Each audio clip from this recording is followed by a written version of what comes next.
here we go. Example 6. It says a third degree Taylor polynomial approximating e to the x near 0. So we're going to go ahead and we're going to say that the function is e to the x. And how many derivatives do we need? 3. Third degree polynomial means we need 3 of them. So first derivative, what's the derivative of e to the x? All right, so I like this already. Second derivative. Third derivative. Well, that was fun. Okay. And if we're looking near 0, then what are we plugging into all of these? 0, yeah. So f of 0 would be e to the 0, 1. Okay. F prime of 0, f double prime of 0, f triple prime of 0. Okay. Now, if it said that we were doing a Taylor polynomial approximation, but it said it was near 0, what's another way we could name this approximation? Maclaurin, yeah, because Maclaurin are the ones that are like, it's a Taylor polynomial, but when it's around 0, it's got his name attached to it. So, Maclaurin. Okay, they use those interchangeably, so sometimes when it's centered around, when they say Maclaurin, they typically don't tell you it's centered around 0, you just have to know that. But then often they'll call it a Taylor polynomial and it will be centered around 0, and you're like, wait, that's just a Maclaurin. So just be on the lookout for that. Okay, so it wants us to use that. We're going to write that out, and then we're going to use that to find this limit. Okay, so I'm going to go ahead and say that P3 of x is, and then how should I write this? So you might need to flip back to the first page of your notes. So we do 1 plus, what comes next? 1 times x, right? It would be x minus 0, but we don't need to put that, right? Because that'd just be x. Plus 1 times x squared over 2 factorial, right? Because the exponent and the factorial match each other. Plus 1x to the third over 3 factorial. Okay, so what we're going to do now, and we know that this right here is approximately the same as e to the x. Like if we were to graph them at the same time, their graphs would look about the same. Yes? Do you have to write 1x, or can you just leave it as x? You can just leave it as x. I just wanted you guys to see that the ones were coming from right there. Okay, so now we're going to say the limit as x approaches 0 of e to the x minus 1 over 2x is going to be exactly the same thing, or approximately the same thing, I guess, as the limit as x goes to 0 of 1 plus x squared over 2 factorial plus x to the third over 3 factorial. So that represents our e to the x. Then we have the minus 1 on the end, and then we're dividing that by 2x.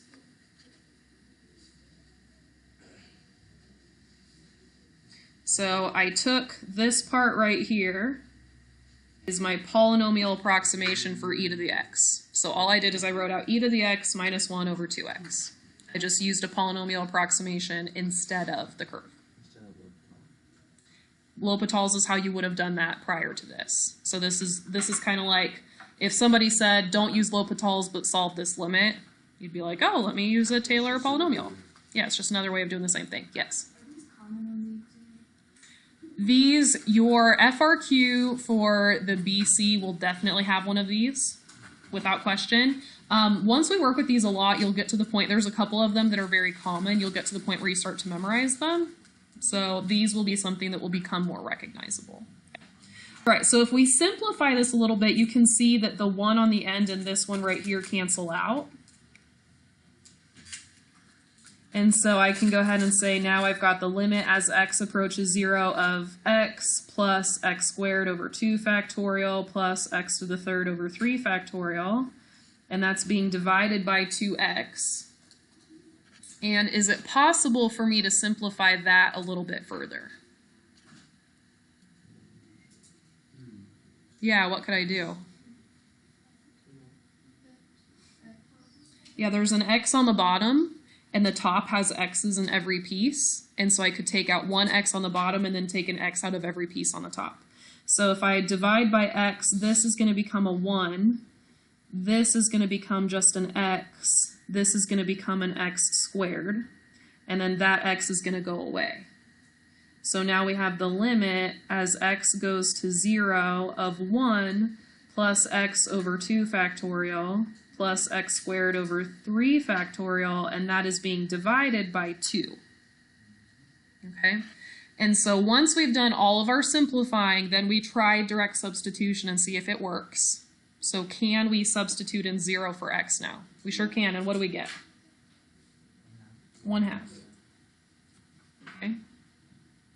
Now you guys were recognizing that yes, if we had done this prior to this unit, we would have used L'Hopital's. So let's go ahead and use L'Hopital's and just see what makes the problem look different for us.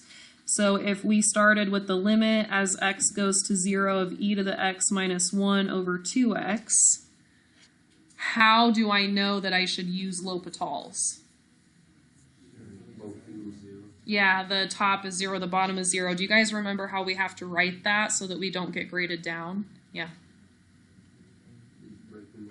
We break them up. So we're going to say the limit as x goes to 0 of e to the x minus 1 is 0.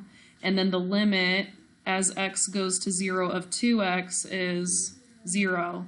And then we say because the top and the bottom both have a limit of 0, then we know to use L'Hopital's. So on our most recent test, we had a L'Hopital's problem, and I did not see this work for a lot of people. So a lot of us would not have gotten all the points for that FRQ. Okay, so watch out for that. We got to have correct notation. So now that I know that the top is 0, the bottom is 0, I need to use L'Hopital's. What do I do? Derivative.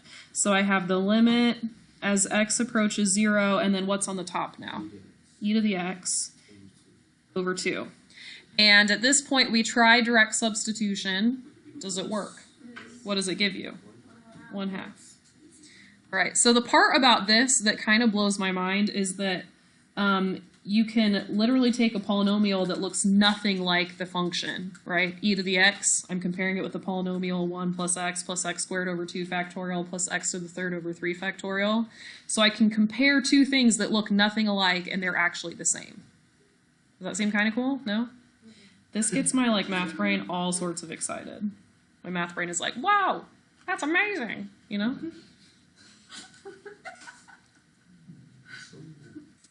In high school, I got an award for the most joy in mathematic discovery.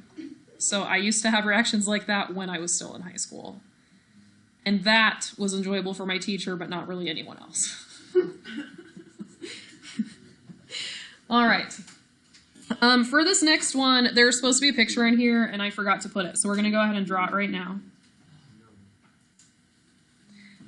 So it looks like this.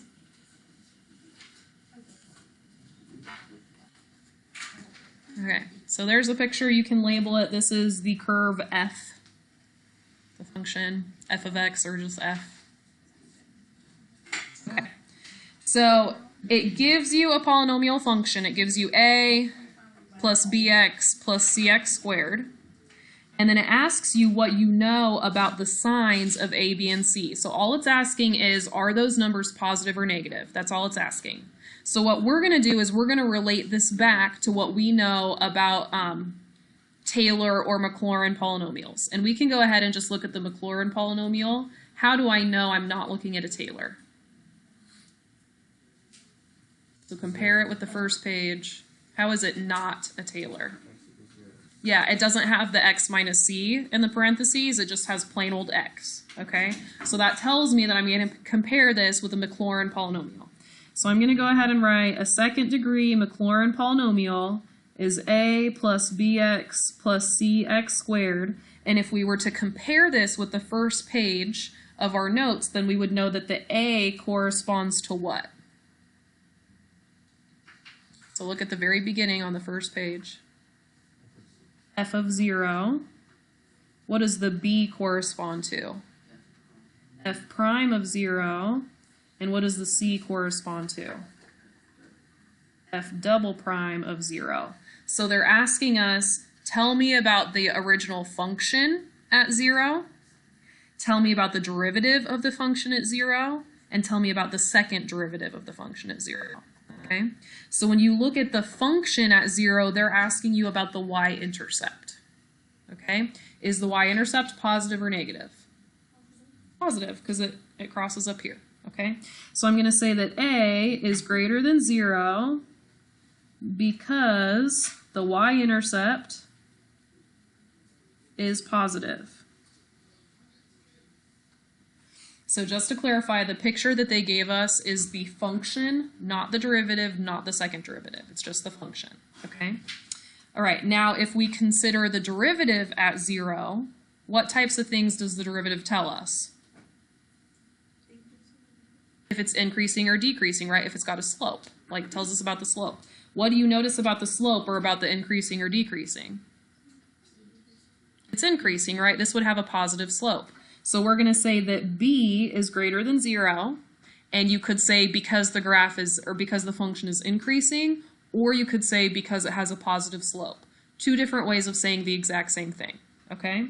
So I could say f has positive slope, or I could say f is increasing.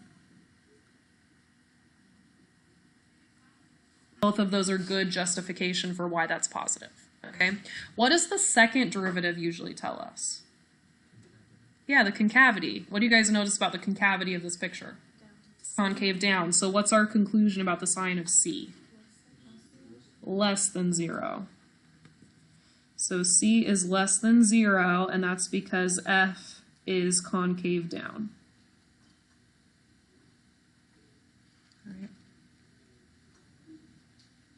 So the trick to doing that problem was to recognize what each piece was in terms of a Maclaurin polynomial. So was it talking about the function or the first derivative or the second derivative? And then to use the picture of the function to determine each little part. Hey, do you miss us, Chrissy? Of course. She misses calculus so much. I could see it in her eyes. She teared up a little bit when she walked in here. All right, next problem. Are we good with that one? That one was okay? All right. So the next, oh, this isn't a problem even. All right, so now we're going to flip back through our notes and we're going to see about the different polynomials that we've kind of figured out. And so these are specifically Maclaurin polynomials. All those numbers would change if we were centered around something other than 0, because remember, we figure out the coefficients by plugging in 0. So this is specifically for Maclaurin polynomials, but these are very common. I would say start a cheat sheet today and put these on it. And just every day that we work on these, get the cheat sheet out that has these 4 on it, okay?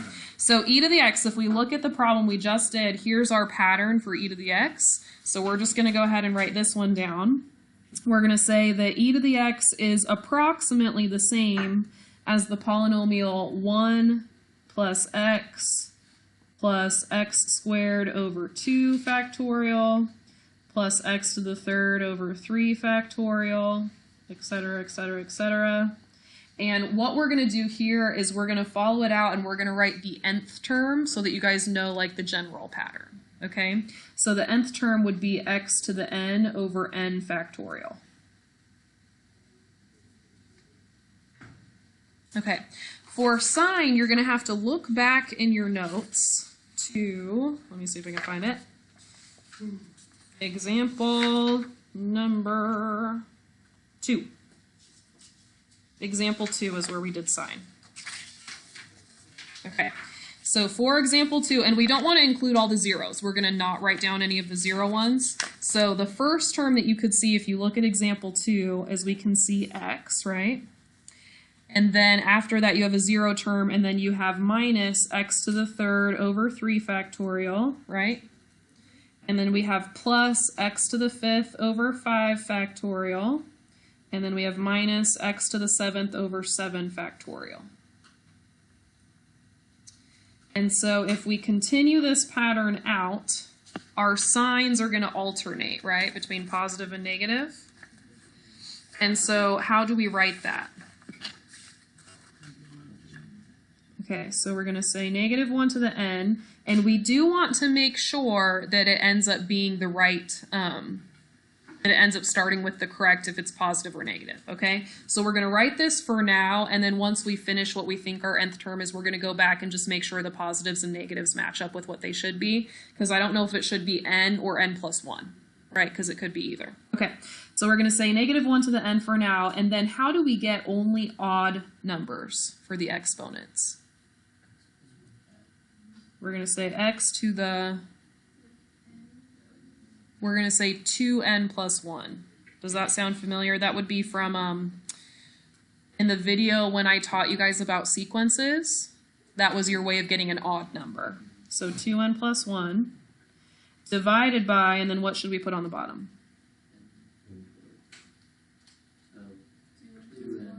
2n plus 1 factorial. So that's going to make it so that the exponent and the factorial match. Okay. So now what we want to think about is if we plug in 0, so if I plug 0 in for n, that's how I get x to the 1 over 1 factorial, and I don't write down 1 factorial because that equals 1, right? So if I plug 0 in for n right here, is that going to help me get a positive x? If I plug 0. Yes, right? Anything to the 0 is 1. Okay, if I plug in 1, that's going to give me a negative. If I plug in 1, what's that going to give me? 3, x to the third over 3. What happens if I plug in 2? My negative's going to go away, right? If I plug in 2, I'm going to get 5. If I plug in 2, I'm going to get 5. Okay, so do we see how this really does represent? Okay, all right, let's look at our next example. I think it was 3. Example 3. So what do you guys see for cos?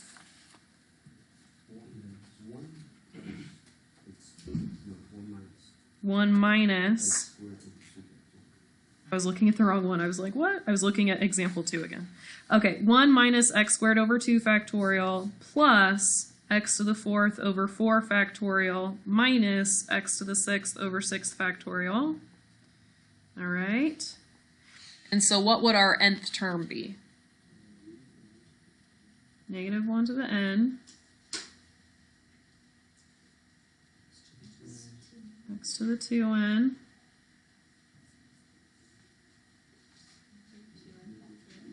divided by 2n factorial.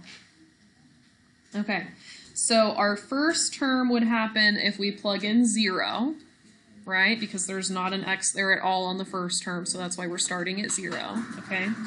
And so this would be -1 to the 0, which is positive, x to the 0, which is why there's no x there, divided by 0 factorial, and what's 0 factorial?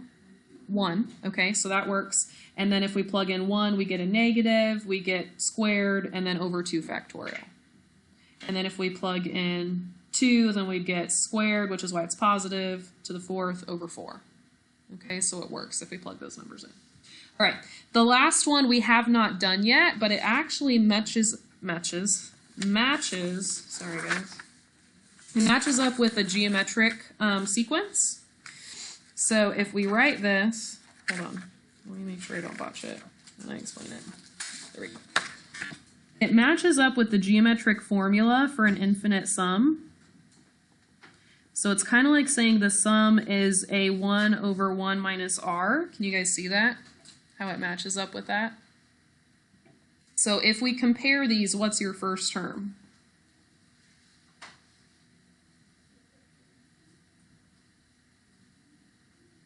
So compare the two forms. What would your first term be?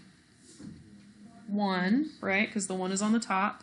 And then what would your r be? X, okay? So if we were to write this out, we would say that this would be the sum from 1 to infinity of the first term times r to the n, right? Or times x to the n, sorry.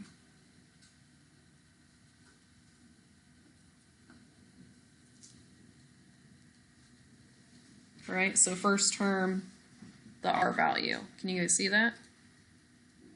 Okay, so now if I go ahead and start it, they start it on this, yeah, they start this one on the 0 term too. Go ahead and put 0.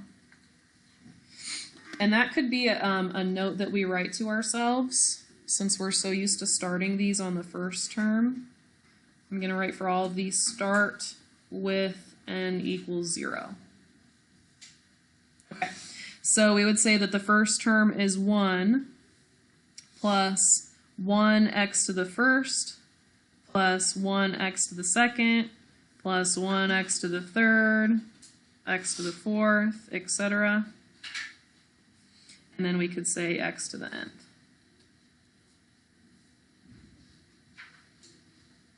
So those four, for sure, are going to be written down on a note card, a sheet of paper, something that you can always get out because we're going to want those four to be in our brains. Okay.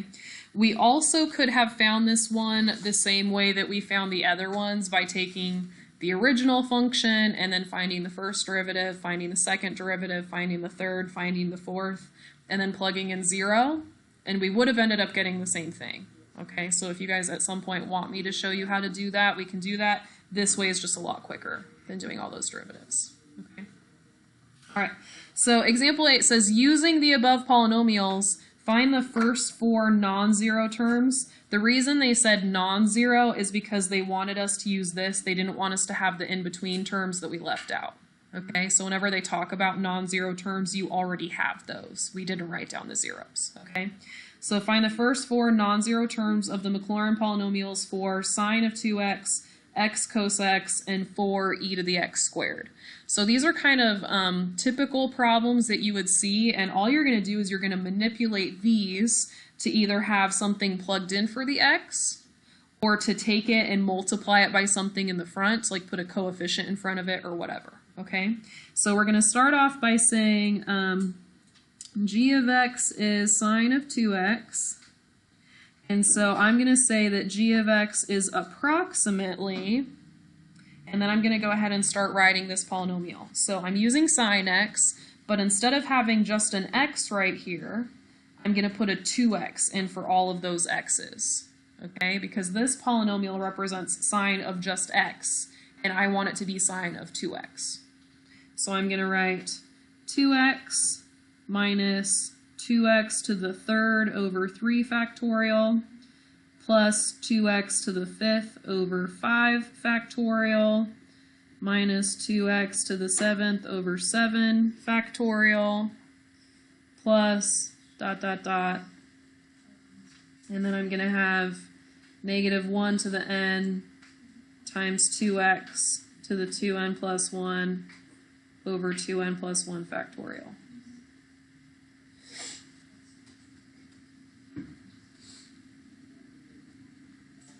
How do we feel about how I worked that out?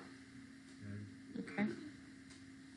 So you can leave it like that, or if you want to think about what your exponents do with the 2 and the x separately, you can do that. So you might see this as 2x minus 2 to the third x to the third. So see how I just took my exponent and distributed it, okay, over 3 factorial. And these types of questions make great multiple choice questions where they'll say, find the Maclaurin polynomial for this, and then you'll have multiple different answer choices, and these are kind of what the answer choices look like. Okay, so this is the type of thing that you would see, and if you can remember the Maclaurin polynomials, then they're very easy to recognize. And I could see them doing either form as a multiple choice answer, which is why we're writing it both ways, just so we can at least recognize it. Okay, so negative 1 to the n, and then that would be 2 to the 2n plus 1, x to the 2n plus 1 over 2n plus 1 factorial. So both of those are good ways of writing it. Okay. All right, now that you've seen the first one, do you have ideas for what we could do to the cos polynomial to make it so it's x times cos? Any ideas? So what we're going to do is we're just going to go ahead and write f of x as x cos. And so I'll say f of x is approximately, and then I'm going to write an x in the front, and then I'm going to write out the whole cos polynomial. And then what can I do with that x in the front? Distribute it, yep.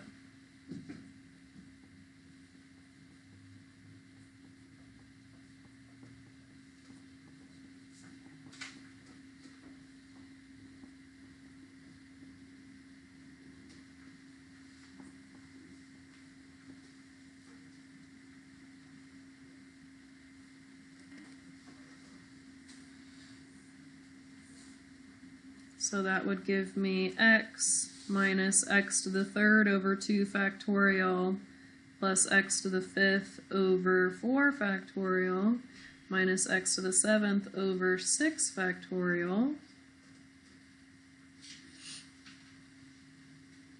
And then what would the exponent be for our nth term?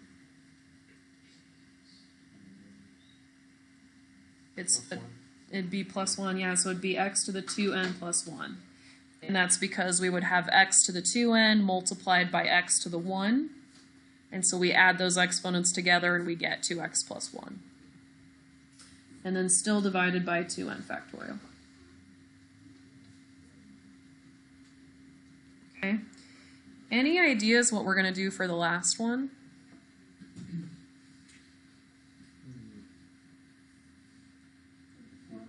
We're going to put a 4 in the front, and we're going to plug in an x squared for all of the x's. Okay, so our h of x is 4e to the x squared, and so h of x is approximately 4, and then we're going to plug in all that stuff.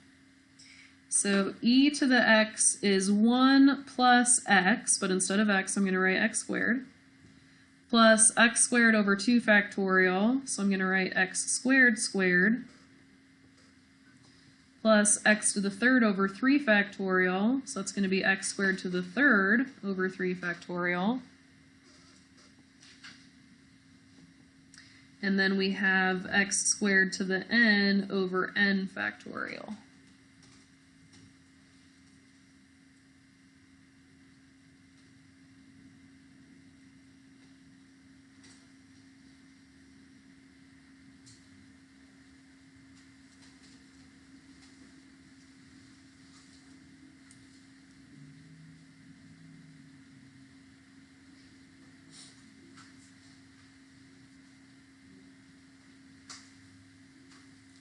So if we were to clean that one up a little bit, what would we do?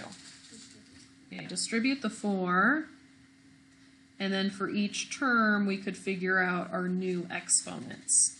So it would be 4 plus 4x squared plus 4, and then this one would be x to the 4th.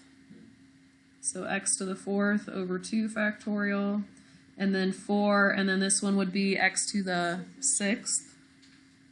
Over 3 factorial. And so then we would have 4 x to the 2n over n factorial.